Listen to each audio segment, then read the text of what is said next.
Morning everyone. आज का lecture आपका स्ट्रक्चर ऑफ एटम पे चल रहा है। आपका चैप्टर चल रहा है structure of atom. Structure of atom में आप एटॉमिक स्ट्रक्चर तक का पार्ट आप कंप्लीट कर चुके हैं। मैंने आप लोगों को डिस्कवरी ऑफ न्यूट्रॉन्स बताया, डिस्कवरी ऑफ प्रोटॉन्स बताया, डिस्कवरी ऑफ इलेक्ट्रॉन्स बताया। तो आपने अब तक इस चैप्टर में you have already studied discovery of सब एटॉमिक पार्टिकल्स,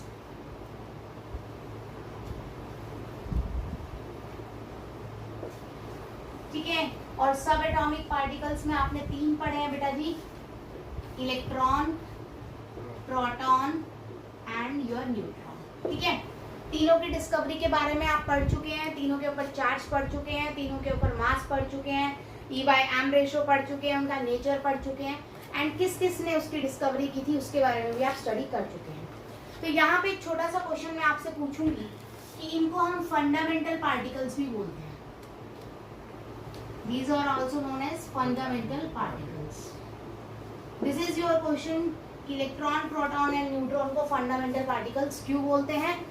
आपको रिप्लाई मिले तो आप कमेंट्स में बताइएगा मुझे या फिर व्हाट्सएप कीजिएगा, ठीक है। और अगर नहीं मिले तो मैं आपको नेक्स्ट वीडियो में बताऊंगी कि why these electron, protons and neutrons are known as fundamental particles, ठीक है।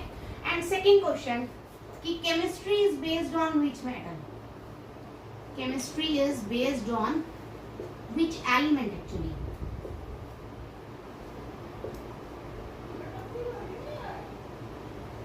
केमिस्ट्री एक्चुअलिटी में कौन से एलिमेंट बेस्ड है, मतलब किसके अकॉर्डिंगली हमें केमिस्ट्री को स्टडी करना होता है। केमिस्ट्री ऐसा कौन सा एलिमेंट है, आपके 118 एलिमेंट्स हैं टोटल, आपको पता है, जिसमें से 117 डिस्कवर हुए हैं। एटॉमिक नंबर जो आपका है 117 ही आपका अभी तक अनडिस्कवर है, तो एक एलिमेंट अभी आपका अनडिस्कवर है, बाकी सब डिस्कवर्ड हो चुके हैं। तो इन 118 एलिमेंट्स में से ऐसा कौन सा एलिमेंट है which is the base of your chemistry, जो आपकी केमिस्ट्री का बेस है? तो ये क्वेश्चन भी आप मुझे बताएंगे, ठीक है। These are the 2 questions which are important for you, ठीक है। इसको भी आप मुझे रिप्लाई करेंगे, ठीक है, या कमेंट बॉक्स में रिप्लाई कीजिएगा या व्हाट्सएप पे आप मुझे बताइएगा, ठीक है।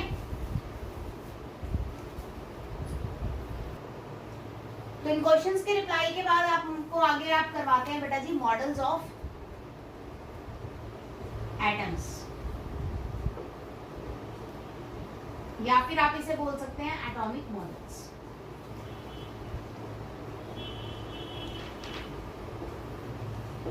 एटॉमिक मॉडल्स की अगर मैं बात करूं तो बेटा एटॉमिक मॉडल्स आपके क्या हैं? आपने देखो 3 फंडामेंटल पार्टिकल्स के बारे में आपने पढ़ा, electron, protons and neutrons. Discovery तीनों की हो चुकी है। तो अब आपको ये पढ़ना है कि यार ये इस तरह से अरेंज किस फॉर्म में अरेंज होंगे, ये जो एलिमेंट्स होंगे, ये जो अरेंज होते हैं आपके पूरे के पूरे सिस्टम में, तो इनका अरेंजमेंट एक्चुअलिटी में किस तरह से होगा कि आपका स्ट्रक्चर जो बनेगा एटम का वो ये है, निकल के सामने आया। तो this is important about the atomic models, जो मॉडल्स के बारे में आपको पढ़ना है। तो दे आर टोटल 4 मॉडल्स बेटा, 4 आपको पढ़ने हैं। सबसे पहले जे Thomson model,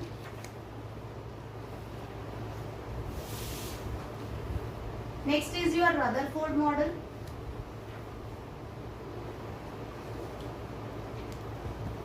Bohr model and wave mechanical model.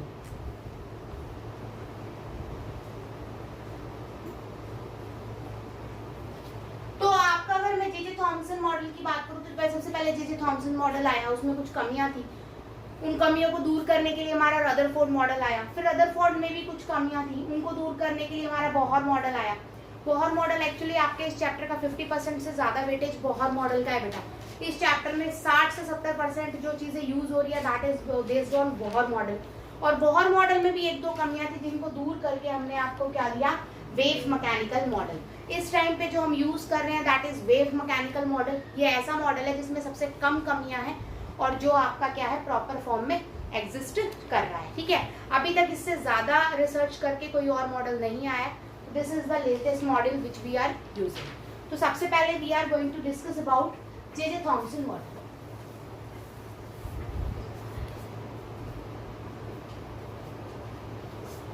J Thomson model को प्लम पुडिंग मॉडल भी बोलते हैं बेटा।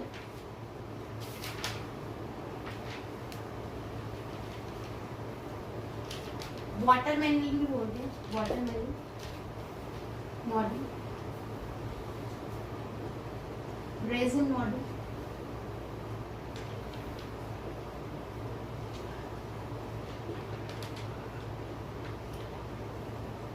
तो इसको बहुत से नाम दिए गए हैं, प्लम पुडिंग मॉडल इसको नाम दिया हमने, सेकंड नाम इसे रेजिन पुडिंग मॉडल दिया, थर्ड हमने वाटरमेलन मॉडल दिया।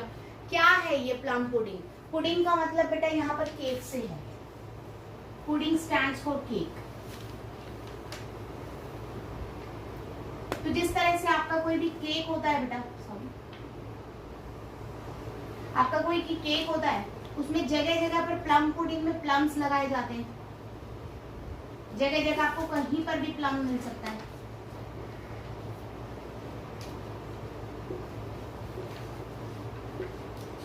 This is about your cake, है ना। तो कुछ इसी तरह का मॉडल है, या फिर मैं कह सकती हूँ आपने यहाँ पर रेजन्स हैं डाले हैं,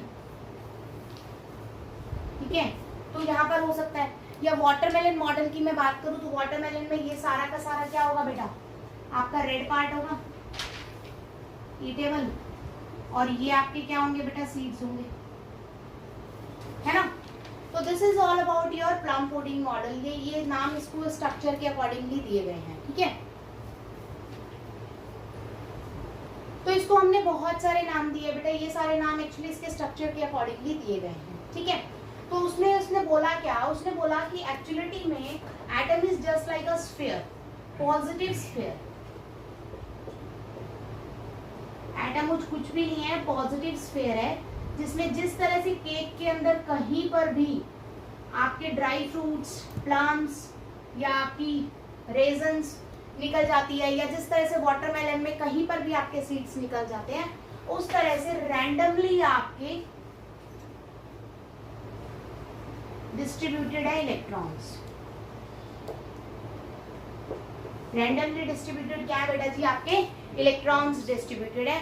तो उसने बोला the positive is the sphere and the randomly distributed are electrons. First point उसने ये बोला बेटा। सेकंड पॉइंट उसने ये बोला कि चार्ज बैलेंस है बेटा, charge is balanced, that means positive charge is equal to your negative charge. तो पॉजिटिव चार्ज इक्वल होगा बेटा किसके, negative charge.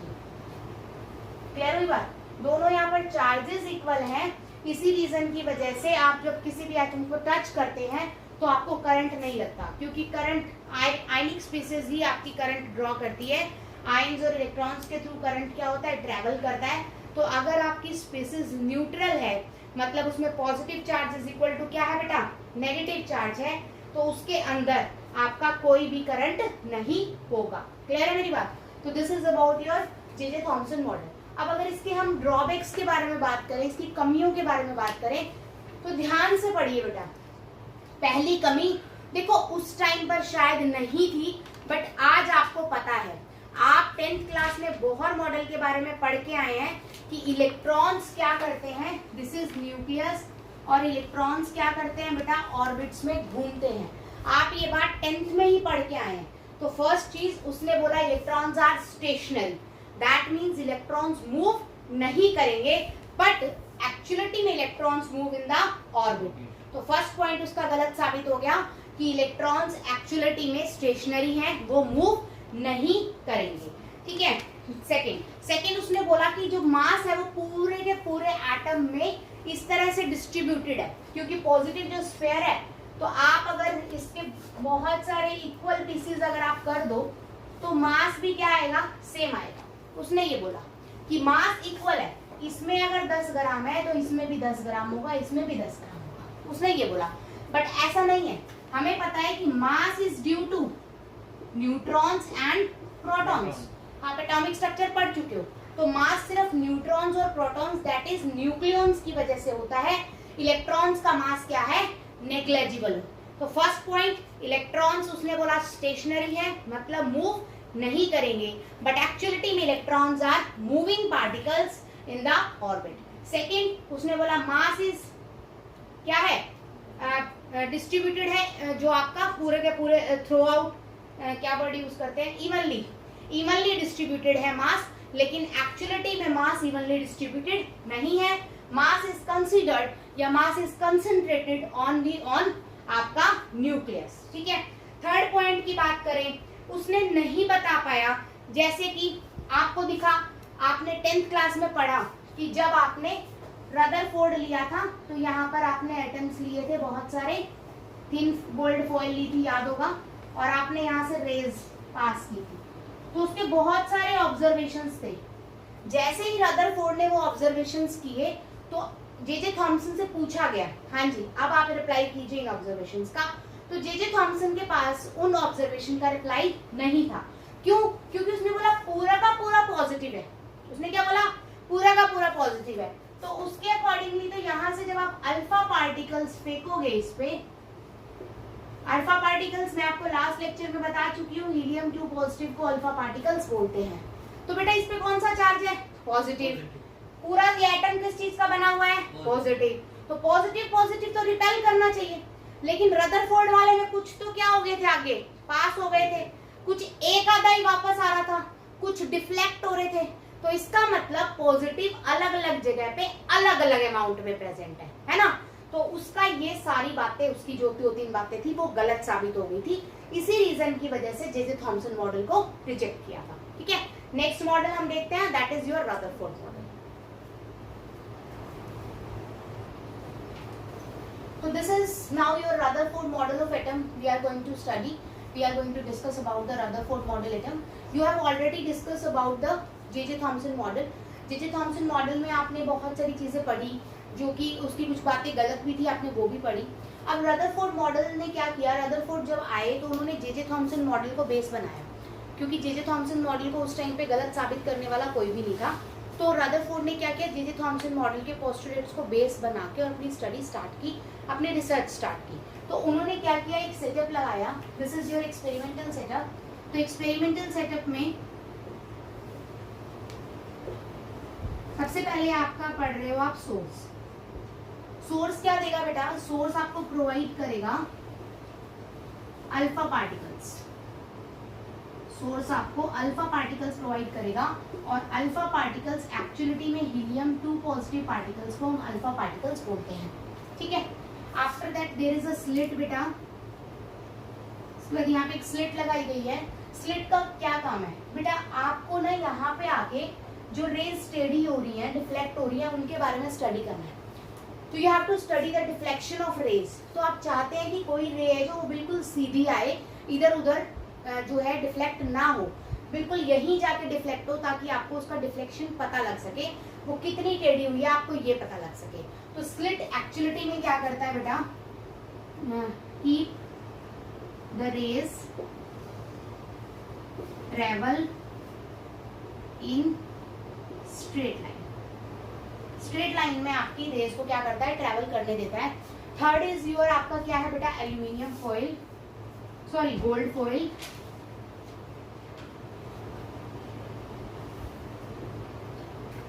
Thin foil use किया बेटा आपने, बहुत ही थिन है, ठीक है, टू एलिमिनेट,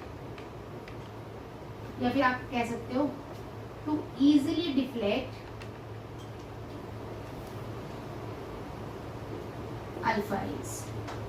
अब यहीं पे एक छोटा सा क्वेश्चन उठता है कि गोल्ड फॉइल जो आपने यूज की है वो 100 नैनोमीटर साइज की यूज की है, तो आप उसको और मोटा क्यों नहीं यूज कर रहे, या फिर किसी और मेटल का यूज क्यों नहीं कर रहे। तो बेटा किसी और मेटल का यूज करोगे तो जिस तरह से कोई भी बॉल या कोई भी चीज अगर आप दीवार से टकराते हो, तो अगर दीवार स्ट्रांग है तो वो चीज टकरा के वापस आ जाएगी। तो अगर आपने यहाँ पे हैवी मेटल का इस्तेमाल किया है तो अल्फा रे टकरा के ऑटोमेटिकली क्या आ जाएगी, वापस। जितनी भी अल्फा रेज जाएंगी वो सारी की सारी कहाँ आएंगी, वापस आ जाएगी, and that is not possible. तो हम ये चीज पढ़ ही नहीं पाएंगे, डिफ्लेक्शन, तो सारी वापस आ गई। तो इसी रीजन की वजह से यहाँ पर थिन गोल्ड फॉइल का इस्तेमाल किया गया है। ठीक है, and next point you are using here detector. तो आपने यहाँ पे जो डिटेक्टर यूज किया बेटा, डिटेक्टर का यूज करने का फायदा क्या है बेटा, इलेक्ट्रॉन कहाँ जा रहे हैं आपको नेक्ड आई से तो नजर आएगा ही नहीं। तो आपने यहाँ पे फ्लोरोसेंट ट्यूब यूज की है, ZNS की हो सकती है ये, ठीक है, इसके अंदर ZNS की कवरिंग कर रखी है डिटेक्टर के अंदर, ताकि जहां पर भी इलेक्ट्रॉन स्ट्राइक करे वहीं से एक स्पार्क प्रोड्यूस हो, और उस स्पार्क को देखकर आपको पता लग सके कि अब यहाँ पर जो है इलेक्ट्रॉन टकराया है, तो आप उसको अच्छे से स्टडी कर सको कि उसने डिफ्लेक्शंस कितनी शो की है। तो सेटअप में आपने टोटल 4 चीजों को पढ़ा, source, slit, gold foil and detector. to detect the movement of alpha rays. Alpha rays की मूवमेंट को डिटेक्ट करने के लिए आपने डिटेक्टर का इस्तेमाल किया है, ठीक है। नेक्स्ट हम पढ़ रहे हैं रदरफोर्ड की observations. Now we are coming to the observation and conclusion part of the Rutherford model. Rutherford model ने क्या किया बेटा, उसने ऑब्जर्व किया each and every atom of the gold foil। उसने देखा कि जो अल्फा रेज उसने यहाँ से डिफ्लेक्ट किया, these are all alpha rays। Alpha rays है तो बेटा these are simple positive particles। एक तरह से आप ये मान सकते हैं कि अल्फा रेज है तो these are just a positive particles। तो जो पॉजिटिव पार्टिकल्स आपके ट्रेवल कर रहे हैं बेटा, तो उसने देखा हुआ क्या, उसने देखा ऊपर की तरफ जो पॉजिटिव पार्टिकल्स हैं और नीचे की तरफ जो पॉजिटिव पार्टिकल्स हैं वो कहीं पर भी डिफ्लेक्ट नहीं हुए। दैट मीन्स वो सीधे के सीधे आए और सीधे के सीधे आगे निकल गए। तो वहां से हमें बहुत सारा मेजर पार्ट दैट इज 99% जो रेज थी वो मेरी बिना डिफ्लेक्शन के निकल गई, पास हो गई आसानी से। उनको हमने बोला अनडिफ्लेक्टेड रेज। इसी तरह से कुछ दैट इज आप ये कह सकते हैं 0.8% आपकी रेज क्या हुई, डिफ्लेक्ट हो गई। That is with in small angle, कुछ एंगल से, कुछ एंगल थोड़े छोटे थे, कुछ एंगल कुछ बड़े थे। तो 0.8% के अप्रोक्सीमेटली जो रेज थी दे गेट डिफ्लेक्टेड और हमने उन रेज को नाम दे दिया deflected rays. Only 0.2% that is 2000 में से सिर्फ अगर मैं बात करूं तो 3 से 4 रेज अगर मैं बोल सकती हूँ, 2000 या 10,000 में से आप 2 रेज बोल सकते हैं।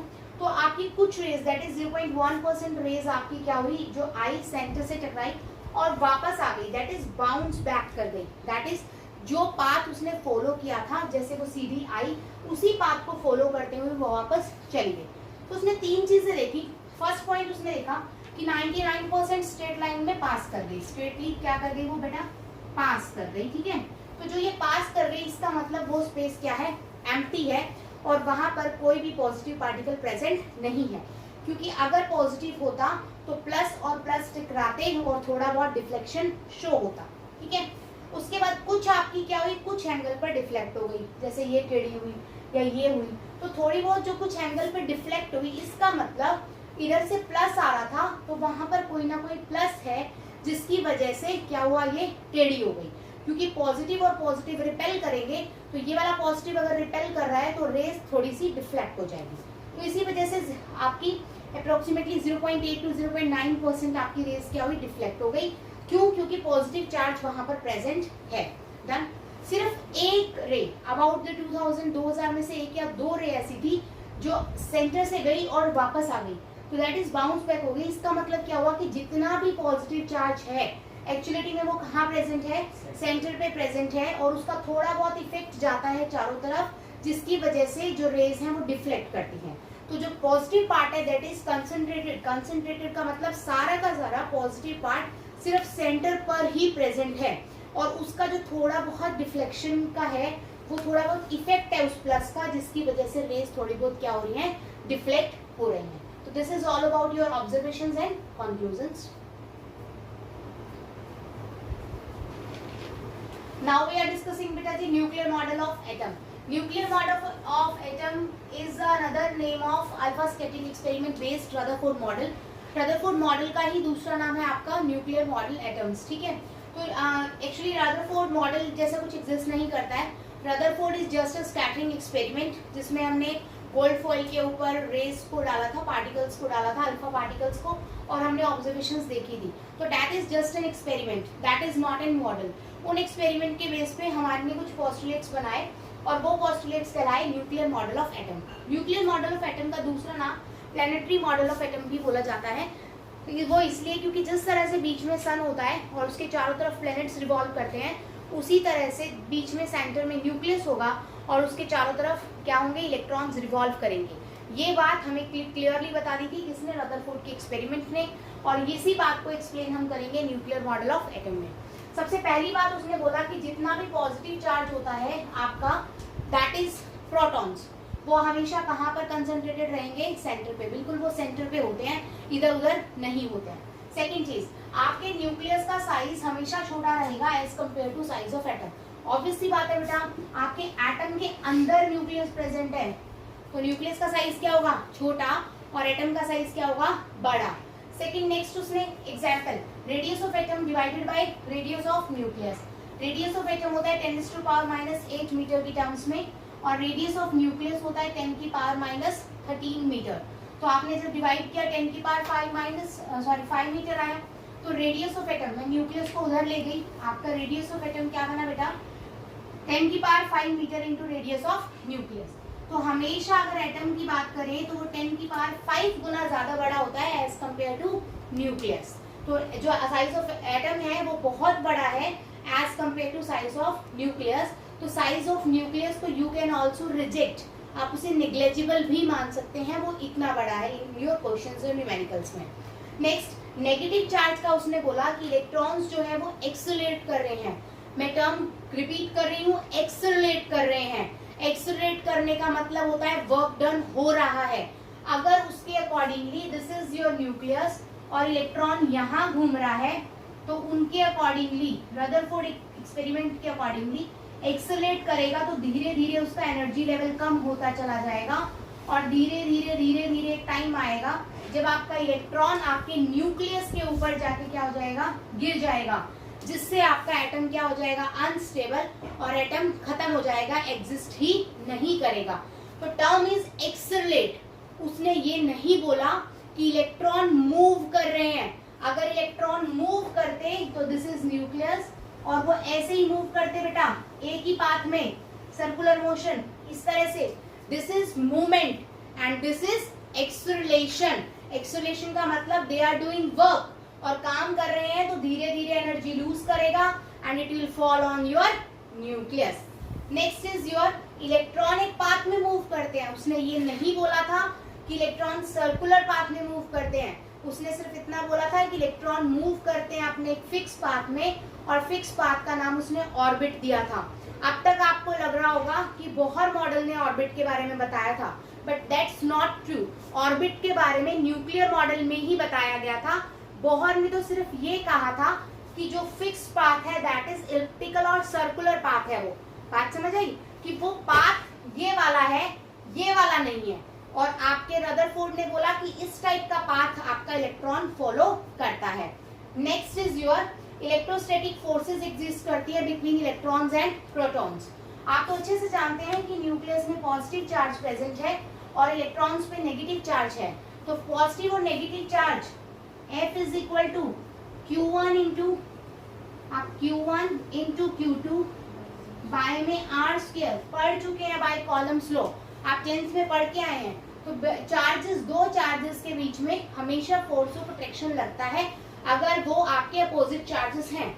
तो इलेक्ट्रॉन्स पे नेगेटिव है एंड प्रोटॉन्स पे पॉजिटिव है, तो electrons and protons will attract each other, और जो फोर्स होगा वो किससे कैलकुलेट होगा, by electrostatic force that is coulombic force से। ठीक है। नेक्स्ट, अब बेटा अगर फोर्स लग रही है तो न्यूक्लियस खींच क्यों नहीं लेता इलेक्ट्रॉन को, क्योंकि फोर्स तो लग रही है, प्लस इज अट्रैक्टिंग माइनस। तो अगर न्यूक्लियस इलेक्ट्रॉन को अट्रैक्ट कर रहा है तो इस इलेक्ट्रॉन को गिर जाना चाहिए इसके ऊपर, उसके अकॉर्डिंगली तो गिर ही रहा था। बट आपको ये पता है कि ऐसा होता नहीं है, तो इलेक्ट्रॉन न्यूक्लियस पे जाके गिरता क्यों नहीं है, उसकी तरफ खींचता क्यों नहीं है, क्योंकि इलेक्ट्रॉन भी नीचे की तरफ फोर्स लगा रहा है, जिसे हम बोलते हैं सेंट्रीफ्यूगल फोर्स। क्या बोलते हैं, सेंट्रीफ्यूगल फोर्स। ये आप 10th में पढ़ के आए हैं about the centrifugal and centripetal force, जब आप सर्कुलर टर्न लेते थे in your physics, and also you are going to study in 11th class के सेंट्रीपिटल फोर्सेस और सेंट्रीफ्यूगल फोर्सेस क्या होती हैं। तो आपका इलेक्ट्रॉन नीचे की तरफ एक फोर्स लगा रहा है जिसे बोलते हैं सेंट्रीफ्यूगल फोर्स। उस फोर्स को बैलेंस कर रहा है बाय द कोलम्बिक फोर्स। जो इलेक्ट्रोस्टैटिक फोर्स है वो और नीचे वाली फोर्स दोनों एक दूसरे को क्या कर रही है, बैलेंस। इसीलिए इलेक्ट्रॉन खींच के न्यूक्लियस पर नहीं गिरता। उसके अलावा इलेक्ट्रिकली आपका एटम न्यूट्रल होगा, that is positive charge will be equal to negative charge. Positive हमेशा नेगेटिव के क्या होगा बेटा, इक्वल होगा। बहुत सारा स्पेस आपके उसके अंदर एटम में क्या होगा, एम्प्टी होगा, खाली होगा।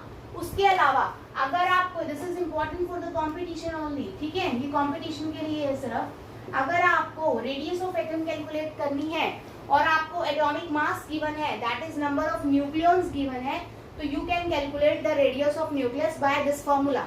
Radius of nucleus is directly proportional to number of nucleons की 1/3 that is cube root. Number of nucleons का मतलब है number of protons plus number of neutrons. तो यहाँ पर R is equal to R0 A की पावर 1/3। तो A is your atomic mass. मैंने ये कांस्टेंट लगाया है, डायरेक्टली प्रोपोर्शनल को हटा के क्या लगा दिया, R0 कांस्टेंट। क्लियर है? तो R0 का वैल्यू होता है 1.33 इंटू 10 की पावर -13। तो this is all about your nuclear model of atom.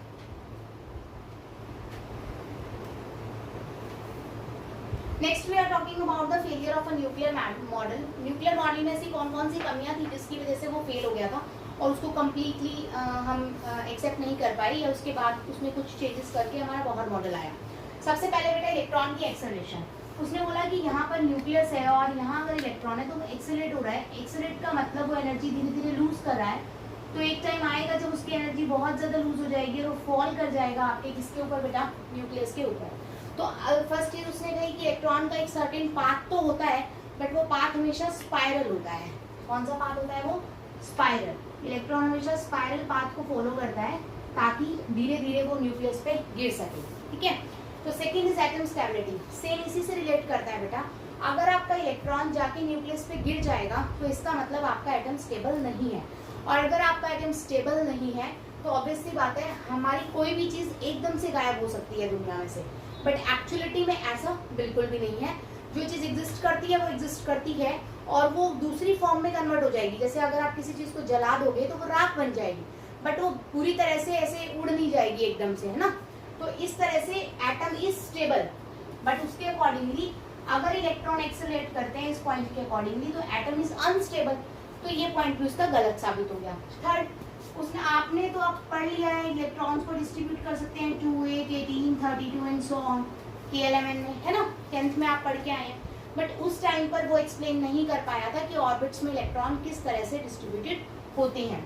Hydrogen spectrum, बेटा अगर आप कोई भी अल्फा रेज या कोई भी रेज आप एक्स रेज किसी भी एटम पे डालते हैं तो वो क्या होता है, जैसे this is your any atom, कोई भी एलिमेंट का एटम है और यहाँ पर आपने एक्स रेज डाली तो यहाँ पर एक बेटा इस टाइप से बार कोड सा बन जाएगा कुछ किसी भी तरह का, इस टाइप से। इस बार कोड को हम बोलते हैं बेटा spectrum. This bar code is known as actually spectrum. इस टाइप का बार कोड जैसा पैटर्न नजर आएगा, हम आगे पढ़ेंगे स्पेक्ट्रम्स के बारे में। इसको स्पेक्ट्रम बोलते हैं। तो हाइड्रोजन ने ऐसा स्पेक्ट्रम क्यों बनाया तो वो नहीं एक्सप्लेन कर पाया। सेकेंड चीज, उसने ये बोला कि इलेक्ट्रॉन इज एक्सेलरेशन, एक्सेलरेशन में है। एक्सेलरेशन में है इसका मतलब वो all the times energy lose कर रहा है, मतलब कॉन्टिन्यूस प्रोसेस है। अगर प्रोसेस कॉन्टिन्यूस है तो एक लाइन और दूसरी लाइन के बीच में गैप क्यों आया, तो इसका मतलब जो इलेक्ट्रॉन लॉस भी होता है किसी भी एटम में से वो एक डिसकॉन्टिन्यूस प्रोसेस होता है, मतलब पैकेट्स के फॉर्म में एनर्जी लॉस होती है, हमेशा एकदम से यूं ही लॉस होती चली जा रही है, ऐसा नहीं होता है। अगर ऐसा होता तो जो पैटर्न बनता स्पेक्ट्रम का वो डार्क पैटर्न बनता, बिल्कुल जिसमें गैप बिल्कुल भी ना हो। छोटा सा ले लेते हैं हम, जैसे बिल्कुल भी इसमें गैप नहीं है, कुछ इस तरह का पैटर्न बन के सामने आता अगर आपका एनर्जी कॉन्टिन्यूस होती तो energy loss. But energy loss discontinuous है, दैट शोज कि स्पेक्ट्रम के बीच में क्या है, गैप है। तो जहां गैप है वहां पर एनर्जी नहीं है। तो इससे क्लियर हो गया कि एनर्जी लॉस हमेशा पैकेट्स में होता है, कॉन्टिन्यूस प्रोसेस नहीं है।